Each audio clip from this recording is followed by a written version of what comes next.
Malchia, les mains tendues, était quasiment tombé de son siège. Près de lui, Raguel, bouleversé, se tenait les bras en croix sur la poitrine.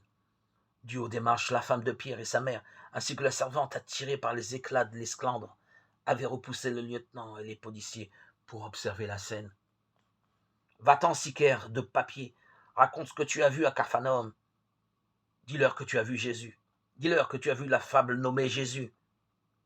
Que chacun de tes mots soit un clou dans leur chair putride. Réponds-toi tout de suite, car il ne suffira pas d'une éternité pour cela. Malchia, hagard, saisit les pans de sa robe, poussant des petits couinements, et s'enfuit en courant dans le jardin. Le lieutenant de Jérusalem s'élança dans le jardin, suivi de ses hommes. Arrivé devant Jésus, ils le regardèrent hallucinés.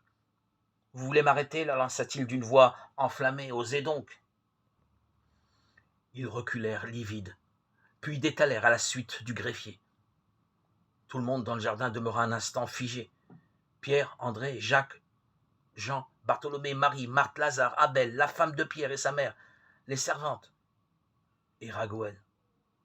Deux mondes étaient entrés en collision, celui de la lumière et de la foi, et celui des fonctionnaires obtus, prompts à se muer en tortionnaires. Le premier avait mis le second en déroute, et soudain, ils s'élancèrent vers lui.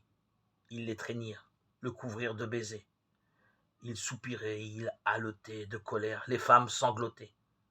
« La gloire du Seigneur » s'écria Raguel en gémissant. « La gloire du Seigneur » Il se mit à genoux devant Jésus et pleura.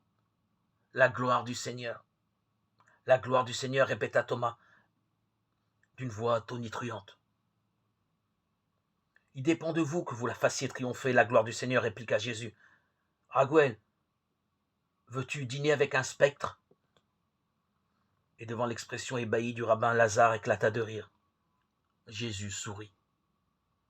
Mais il était conscient de la gravité de la situation. La trêve du tombeau était rompue.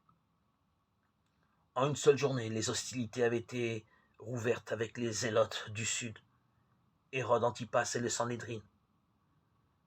Rien n'avait changé depuis son arrestation et sa crucifixion, bien au contraire. Les attitudes s'étaient durcies.